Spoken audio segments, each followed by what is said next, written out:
शिखा classes में आपका स्वागत है।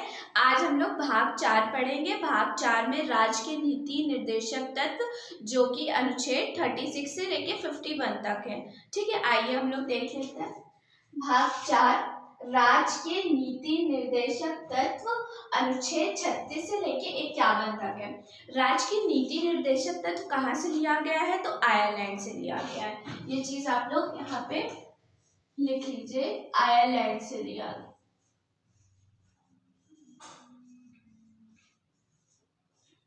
ठीक है, अब हम लोग देखते हैं अनुच्छेद 36 में क्या है। अनुच्छेद 36 में राज्य की परिभाषा है। जब हम आप लोग को मौलिक अधिकार पढ़ा रहे थे उसमें जो राज्य की परिभाषा थी वही राज्य की परिभाषा इसमें भी है, अनुच्छेद 36 में भी है। ठीक है, अब 37 में क्या है? 37 में ये है कि इस भाग में समाहित सिद्धांतों को लागू करना, मतलब इस भाग में जितने दिए हैं 36 से लेके 51 तक उन सिद्धांतों को लागू करने का इसमें प्रावधान है 37 में। ठीक है, उसके बाद आता है 38। अनुच्छेद 38 में क्या है? राज्य द्वारा जन कल्याण के लिए सामाजिक व्यवस्था को बढ़ावा देना। राज्य में जितने भी जन कल्याण कार्यक्रम होते हैं उसमें सामाजिक व्यवस्था को बढ़ावा देने का जो है इसमें अनुच्छेद 38 में प्रावधान है। उसके बाद आता है हमारा 39। ये बहुत इंपॉर्टेंट है, मोस्ट इम्पॉर्टेंट है ये। ठीक है, समान कार्य के लिए समान वेतन, मतलब कोई भी भेद नहीं किया जाएगा स्त्री और पुरुष में। ठीक है, जो सैलरी एक पुरुष को दी जाती है उस काम के लिए वही जो है क्या कहते हैं, वही समान वेतन जो है वो स्त्री को भी दी जाएगी। मतलब भेदभाव नहीं किया जाएगा कि पुरुषों को ज्यादा दिया जाए और स्त्रियों को कम दिया जाए, या स्त्री को ज्यादा दिया पुरुषों को कम दिया जाए। मतलब जो भी कार्य, अगर कार्य एक है तो स्त्री और पुरुष को दोनों को समान वेतन दिया जाएगा। इसमें इसकी व्यवस्था की गई है 39 में। अब 39A क्या कहता है? समान न्याय एवं गरीबों के लिए निःशुल्क विधि सहायता। मतलब समान न्याय मतलब चाहे वो अमीर हो, गरीब हो, या पुरुष हो या स्त्री हो, सभी को समान न्याय दिया जाएगा। ठीक है, और गरीबों के लिए निःशुल्क विधि सहायता का इसमें प्रावधान किया गया है 39A में। ये भी बहुत इंपॉर्टेंट है, 39 और 39A दोनों बहुत इंपॉर्टेंट है। फिर आता है 40, मोस्ट इम्पॉर्टेंट है 40। इसमें है ग्राम पंचायतों का गठन। इसमें ग्राम पंचायत के गठन का प्रावधान किया गया। वैसे तो भाग 9 में पंचायत का पूरा एक उसमें पंचायत के पूरा लिखा गया है उसमें संविधान में, लेकिन यहाँ पर राज्य के नीति निर्देशक तत्व में भी ग्राम पंचायत के गठन की बात की गई है। इसीलिए जब ग्राम पंचायत का गठन पूछे तो अनुच्छेद 40 में होगा। ठीक है, उसके बाद आता है हमारा 41। अनुच्छेद 41 क्या कहता है कि कुछ मामलों में काम का अधिकार, शिक्षा का अधिकार तथा सार्वजनिक सहायता, मतलब कुछ मामलों में काम का अधिकार, मतलब जैसे आप जिस चीज के लिए एलिजिबल हो मतलब वही आपको कार्य दिया जाएगा। जैसे कोई भी वैकेंसी निकलती है, फॉर एग्जांपल जैसे PCS की निकलती है, उस चीज़ के लिए एक एलिजिबल मांगा जाता है कि हाँ इतने साल तक ही लोग अप्लाई कर सकते हैं और उनके पास BA या BA होना चाहिए या आपके पास ग्रेजुएशन होना चाहिए और आपकी एज जो है 21 साल होनी चाहिए। अगर इसमें जो भी कैटेगरी दिया गया है आप उसी हिसाब से भर सकते हैं। आप 20 साल के हैं तो आप ये फॉर्म नहीं भर सकते। तो जो चीज़ के लिए आप एलिजिबल हो वहाँ पे इसमें इसकी बात की गई है। ठीक है, शिक्षा का अधिकार और सार्वजनिक सहायता, मतलब सार्वजनिक सहायता मतलब होता है कि फॉर एग्जाम्पल जैसे अभी कोविड है तो कोविड वैक्सीन सभी के लिए था, तो सार्वजनिक सहायता जो सरकार द्वारा जितनी भी मतलब सहायता प्रदान की जाती वो सबको दी जाती, इसमें इसका प्रावधान किया गया है 41 में। ठीक है, अब आता है हमारा 42 क्या कहता है कि न्यायोचित एवं मानवीय कार्य दशाओं में मातृ सहायता का प्रावधान करना। मातृ सहायता मीन्स मतलब जैसे कोई लेडी प्रेग्नेंट है तो वो छुट्टी के लिए अप्लाई करती है तो उसको 9th मंथ तक छुट्टी मिल सकती है। इसमें इसकी व्यवस्था की गई है। ठीक है, मानवीय कार्य दशा मतलब जैसे कोई भी व्यक्ति बीमार चल रहा है तो वो छुट्टी ले सकता है। ठीक है, इस आधार पे इसकी व्यवस्था की गई है अनुच्छेद 42 में।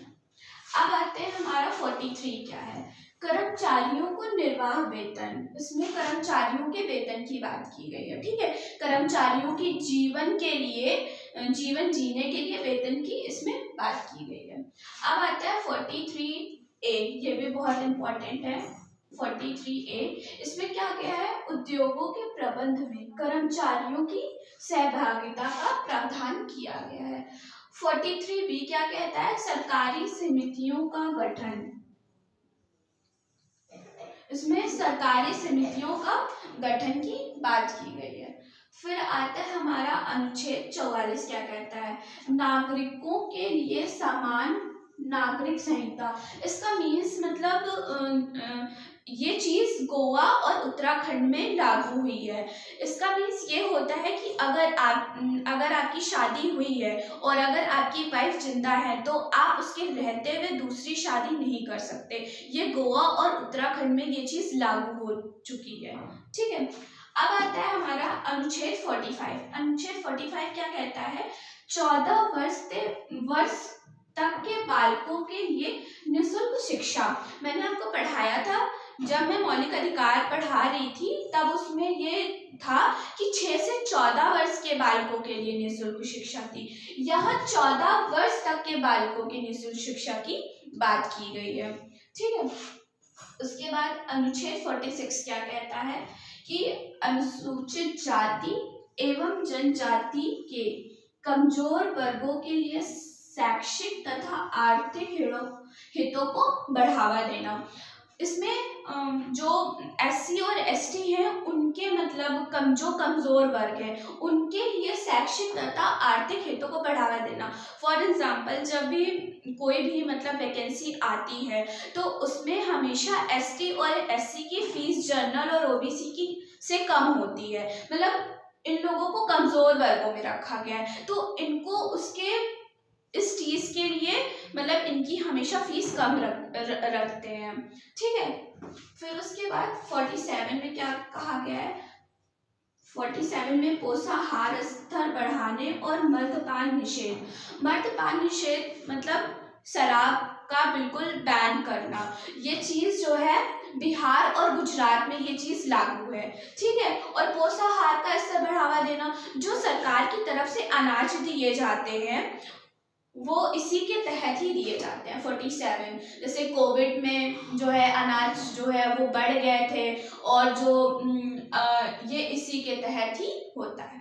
उसके बाद आता है अनुच्छेद 48, कृषि एवं पशुपालन का संगठन करना। ये 40A है। अनुच्छेद 48 है, ये भी बहुत इंपॉर्टेंट है। उसके बाद 48A क्या कहता है कि पर्यावरण संरक्षण एवं संवर्धन तथा वन जीवों की सुरक्षा करना। मतलब इसमें ये कहा गया पर्यावरण संरक्षण करना। ठीक है, पेड़ लगाना, ठीक है, पेड़ों को ना काटना, इन सब की इसमें बात की गई है। और जितने भी जीव जंतु हैं उनके सुरक्षा की बात की गई है। मतलब इनको आप मार नहीं सकते। ठीक है, इनकी जो है सुरक्षा करना, और वैसे भी जो है जितने भी ये जीव वो कम होते जा रहे हैं, इसीलिए इसमें 40A के तहत इसमें इस चीज की बात की गई है कि आप अपने पर्यावरण की सुरक्षा करेंगे। उसके बाद अनुच्छेद 49 क्या कहता है, स्मारकों तथा राष्ट्रीय महत्व के स्थानों और वस्तुओं का संरक्षण करना। जितने भी स्मारक होते हैं जैसे ताजमहल हो गया, कुतुब मीनार हो गया, और भी जितने भी जो है इमाम बाड़ा हो गया, कोई भी मतलब स्मारक है या राष्ट्रीय महत्व, उनके स्थान की सुरक्षा करना और उनके वस्तुओं का सुरक्षा करने की बात इसमें अनुच्छेद 49 में कहा गया है। फिर आता है हमारा अनुच्छेद 50, बहुत ही ज्यादा इम्पोर्टेंट है ये, न्यायिक पृथक्करण का सिद्धांत। इसका मतलब है इसमें इसका प्रावधान किया गया है कि न्यायपालिका को कार्यपालिका से अलग करने का प्रावधान इसमें है। 50 में। ठीक है, अनुच्छेद 51 क्या कहता है कि अंतरराष्ट्रीय शांति एवं सुरक्षा का प्रोत्साहन की बात 51 में कही है। ये भी इम्पोर्टेंट है आपका।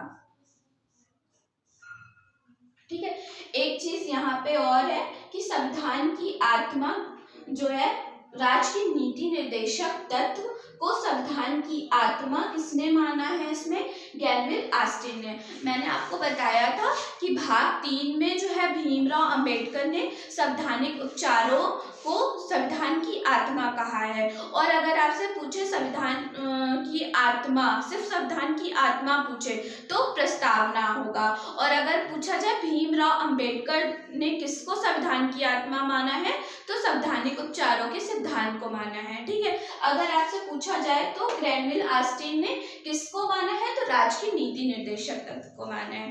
ठीक है, अब हम लोग मिलते हैं नेक्स्ट वीडियो में। धन्यवाद।